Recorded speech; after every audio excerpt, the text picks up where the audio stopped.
Hey, what's up, guys? So there's a lot of debate about Mount Rushmore lists. As some of you guys might have seen, LeBron James did a interview with NBA TV, and then they asked him about Mount Rushmore, and he pretty much said he sees himself, being on the Mount Rushmore of the NBA. And then he gave his own list.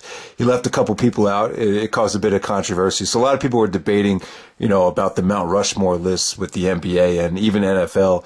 So for this video, I figured, we throw some wrestling in there. So this won't be just WWE. It won't be just NBA. I want to focus on WWE, ROH, TNA, WCW, ECW, Japan, NBA, NFL, MLB, movie stars, and hip hop. Those are the categories I'm going to focus on. So let's start with the WWE. In terms of, what's most important to the WWE's history, this would be the top four, and most people will probably have the same list. You go Bruno Sammartino, Hulk Hogan, Stone Cold Steve Austin, and then John Cena.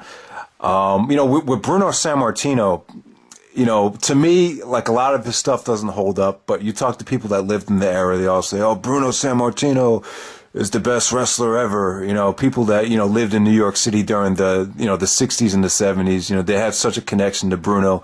And he's pretty much the one that laid the foundation for the success in Madison Square Garden. So you got to put him on the list in terms of historical context. Then Hulk Hogan, the biggest draw the business has ever seen, arguably. I'm not going to no matter what you think about Hogan, you can't dispute what he did for wrestling in the 80s. And then you had Stone Cold Steve Austin, really the one that pretty much brought wrestling back. I don't want to say he saved the WWE, because I think there were guys before him that you could say saved it, but Austin's what put the WWE over the top, and with the help of The Rock. I mean, obviously you don't want to leave The Rock out, but if you had to pick one between Austin and The Rock, I got to go with Steve Austin. And then John Cena will be the other guy. Cena really, I don't know. You got to put Cena on the list because, he's been so consistent for so long. I'm not talking about consistent in the ring. I'm just talking about, he's consistently been in the main events. He's consistently drawn for the companies over such a long period of time. And someone like, guys like Austin and The Rock can't really say that they've, been on top for more than 5 years. Cena's been on top for about 10 now. So that would be the list in terms of historical context. But personally for me, if I'm going to pick the top four that were the most important to the WWE throughout my lifetime, I got to go with, Bret Hart, Shawn Michaels, The Undertaker, and Stone Cold Steve Austin. Those would be the top four to me. Those would be the guys that, when the business was struggling, those were the guys that really kept, the WWE in business. And trust me, man, if it wasn't for Taker, Shawn, and Bret, I mean, who knows what would have happened to the WWE? And then Austin's the one that put it over the top. So those would be my personal top four. So let me know if you would debate anyone in there. Let me know if you would put The Rock in that list. So next up, we have Ring of Honor. ROH is pretty easy for me. You got Samoa Joe, you got CM Punk, you got Bryan Danielson, and then you got Nigel McGuinness. Now, Nigel McGuinness would probably be the one that you could debate. Obviously, I think you want to put the Briscoes in there. Since there's two Briscoes, you can't really do that unless you want to put both Briscoes in. Austin Aries would be another one. Christopher Daniels, maybe low key. They just didn't have long enough runs in ROH, but to pretty much the core four: Joe, Punk, Danielson, Nigel McGuinness. Those four guys were the most important to Ring of Honor. They had the four best title reigns, arguably, and they made the company what it was. So that was a pretty easy one. For TNA, I also think TNA is pretty easy. Obviously, I think Jeff Jarrett and AJ Styles are the two mainstays. The other two, I'm just going to go with Samoa Joe and Christopher Daniels for TNA. I mean, AMW, America's Most Wanted. Maybe you could fit those two guys in. Some people could debate that. I wouldn't put Sting and Kurt Angle on the list only because I felt like TNA kind of got worse ever since Sting joined the roster. I think when Angle joined, I think he brought some attention to TNA, but I think the overall product didn't really improve once they got, Angle and Sting. I think, it kind of hurt the company because, they started bringing in, main eventers left and right. One of the other guys you could debate is maybe Christian Cage. I would say Christian probably did more for TNA than even a guy like Sting in retrospect. So, yeah, the four guys in TNA's Mount Rushmore, it's pretty easy. It's AJ Styles, Jeff Jarrett, Samoa Joe, and Christopher Daniels. Now, WCW, I'm going to focus on the Ted Turner WCW, not really the NWA portion of it. So the two easy ones would be Flair and Sting. The other two, I'm going to have, like, when you think of that WCW, I just think of, Lex Luger would be another one that comes to mind, and then Hulk Hogan. Hogan's on 2 Mount Rushmores. That's pretty incredible. But, you can't, argue what Hogan did for WCW. And once he turned heel, the ratings went up, the ratings flopped, flip-flopped. Lex Luger, a lot of people are not a big fan of the guy, but, when you think of some of WCW's most, historical matches, you think of Luger and Flair, you think of Luger and, Hogan, Sting versus Luger. I mean, just so many, important matches that Luger was in. So I would have to put him up there. So those would be the top 4. Now, who from WCW can you really say was a dark horse? Maybe Steamboat. Now, the problem with Steamboat was more of an NWA guy. The matches with Flair, I consider those more NWA than WCW. I'm trying to think. I definitely wouldn't put Nash there. I think Nash really hurt WCW towards the end from what I've seen. So there we go. With WCW, Sting, Flair, Hogan, Luger. Those would be the Mount Rushmore of WCW. So we move along to ECW, Extreme Championship Wrestling. I think this is pretty much a 5-way race. The one I'm going to leave off is probably Sandman. But you would put Shane Douglas on the list, because, he was the first champion. He really set the tone for the company with the promos and everything he did. So Shane Douglas, Taz, Sabu, and RVD. I'm not going to leave RVD off. I know some people probably would. But, I would leave Sandman off. Sandman in the ring just really didn't do much for me, but he was groundbreaking, though. You could argue Sandman being on the list. You could argue that Sandman really inspired the Steve Austin character. So that would be it. Maybe even Mick Foley. That's kind of pushing it. I'm trying to think of other people. There's probably a lot of, obviously the Dudley Boys. Maybe you want to put the Dudley Boys up there. That's debatable. Maybe the Pitbulls. There's a lot of, there's a lot of tag teams you could actually put on that list. The Eliminators. But no, I think that the core 4 would be RVD, Sabu, Shane Douglas, and Taz for ECW. Now, Japan, I'm not just going to stick to Noah or New Japan. I'm just going to go all of Japan. Like, to me, the 4 most important Japanese wrestlers from what I've seen. And these aren't my 4 favorite, but obviously you have to go Misawa, Kabashi. Those would be the easy 2. The next 2, and this might be kind of pushing it. I'm not sure, but I would think the Great Muta will have to be on that list, and also Jushin Thunder Liger. So those would be the top 4. Let me know if you would substitute any of those guys. But my 4 personal favorite Japanese wrestlers, obviously I think you would go with Kenta, Marufuji, Nakamura. Then I'm trying to think. Maybe Masato Yoshino. Those would be my 4 personal favorite Japanese wrestlers. But yeah, I mean the 4 most important Japanese wrestlers. And you go Misawa, Kabashi,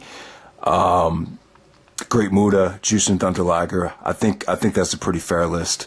So that's pretty much it for the wrestling, guys. Let me know if you want to debate any of those. If you guys want to click out of the video, do what you want. But the rest of the video is going to focus on sports. All right. So for the NBA.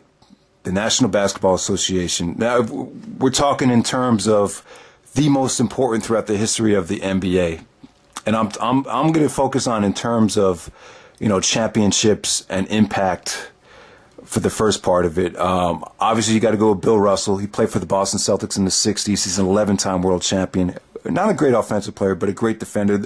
Most people consider him the greatest winner of all time. So you go with Russell. I'm going to go with Kareem Abdul-Jabbar over Chamberlain, over Oscar Robertson. I understand, Chamberlain, if you read, from what I've read and from what I've, saw on documentaries, Chamberlain was the best, he has the best stats of all time. He scored 100 points in a game. He averaged, 25 rebounds in a season. He has more rebounds than anybody. As far as stats goes, nobody can mess with Chamberlain. But, the problem with him is, Russell killed him. Every time they met in the finals, Russell pretty much had his number.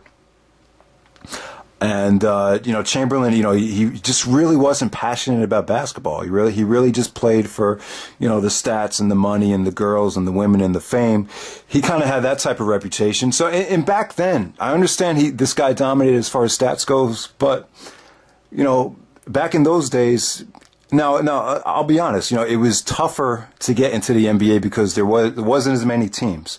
But I don't feel like there was really a lot of people that really motivated a whole generation of stars to try to become basketball players by that point. So I just feel like the talent wasn't really there yet. And if you look at the clips, it's just Will Chamberlain rebounding over a bunch of small white guys. So I don't really know. I mean, I don't really want to judge judge it too far, but to me, I just feel like the competition wasn't that steep, in the 60s and maybe even the early 70s. When you get to the late 70s, early 80s, I think that's when the competition started growing by leaps and bounds. So, I'm going to have to go with Kareem over, I got to go with Kareem Abdul-Jabbar over Will Chamberlain. And the reason why, obviously Chamberlain was a better rebounder, but, Kareem Abdul-Jabbar, the leading scorer in NBA history, he has more championships. It's not like Chamberlain didn't play with great players. He did play with great players, and Jerry West and guys like that on the Lakers. But I got to go with Kareem Abdul-Jabbar. He won what was it? He won 6 NBA championships, 1 with Milwaukee with Oscar Robertson in the 70s, and then he won 5 in the 80s. I'd have to go with him. I got to go with Kareem.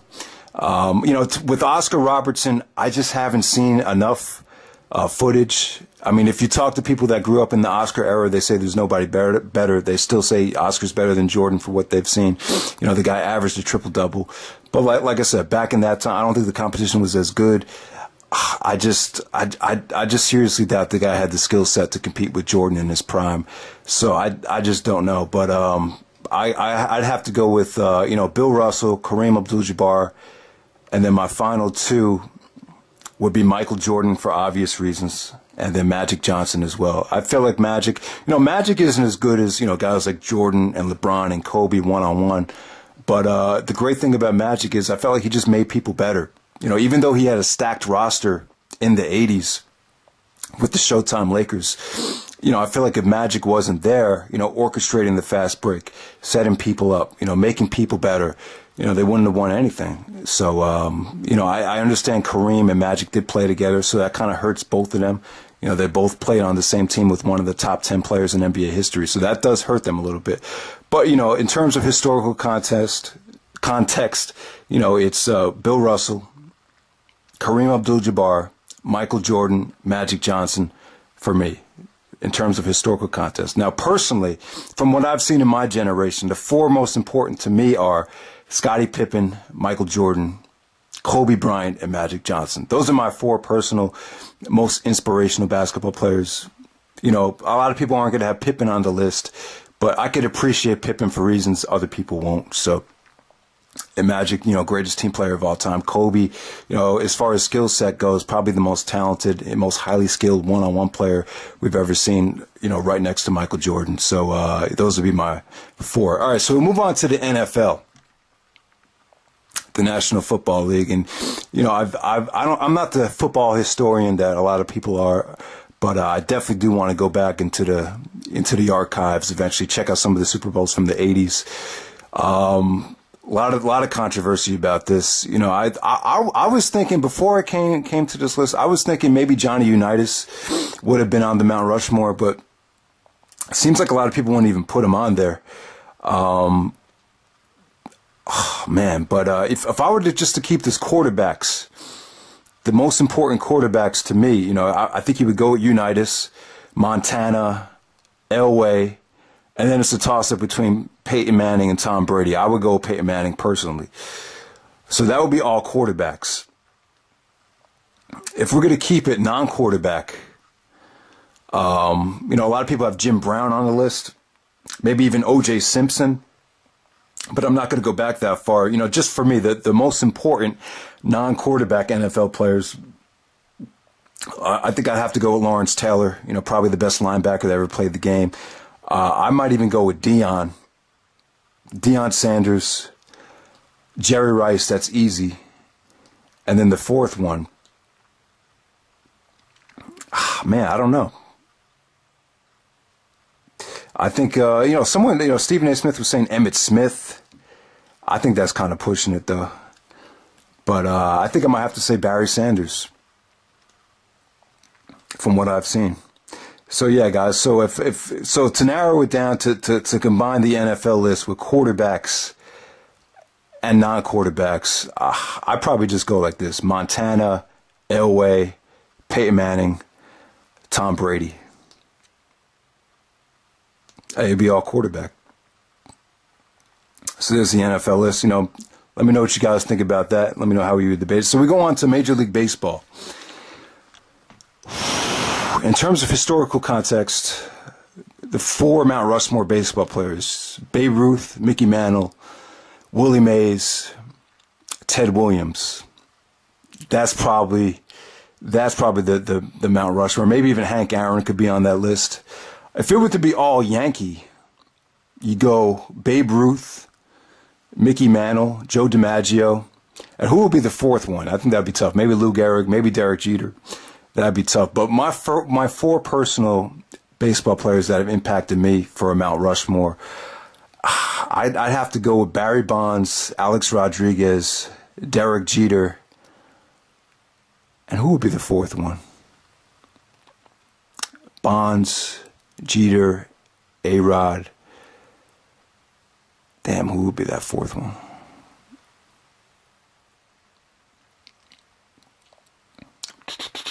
I definitely wouldn't put McGuire and Sosa on the list.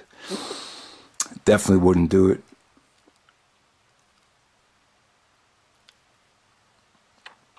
Damn, I thought I had another one. Yeah, maybe Don Mattingly. Not Mattingly. No, it wasn't Mattingly. I had to. No. We had Barry Bonds. Definitely had Barry Bonds, Alex Rodriguez, Derek Jeter. And then who was the other guy? I had somebody else on there.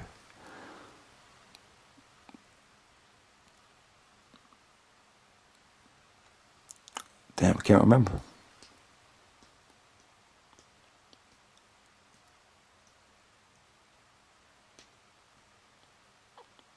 So, let's move on to movie stars. This video's kind of falling apart, yeah. Alright, movie stars. Now, my 4 personal favorites. I have to go with Sylvester Stallone, Robert De Niro, Samuel L. Jackson, and Denzel Washington. I probably would have put Bruce Willis on the list if it wasn't for that last Die Hard movie. As far as hip-hop goes, as far as historical context, most hip-hop historians would have KRS-One, Rakim, Tupac, and maybe Ice Cube. It might look something like that. But for me, I'd have to go with Nas, Tupac, Snoop. I'm just a big fan of Snoop. I know some people think only Doggy Style was his only great album, but I'm a big fan of Snoop's personality and his style and his flow. So I put Snoop on my list. And maybe Common. Common, Snoop, Tupac, and Nas. Those would be my top. That would be pretty much be my list. Maybe even Ghostface could be on the list now, considering how much he's carried Wu-Tang over the years. Eminem. Most people might put Eminem. I'm not a huge Eminem fan. I think he's good. I think honestly he's overrated because he's white. Let's just call it like we see it. But yeah, I want to go back to that baseball list though. You had Jeter, A-Rod, Barry Bonds. Who was the other? It wasn't McGuire. It wasn't. Oh fuck, Ken Griffey Jr.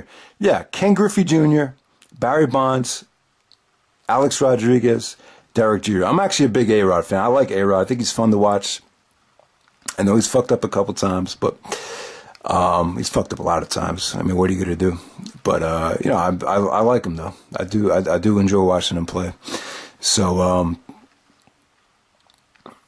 that would be the MLB list.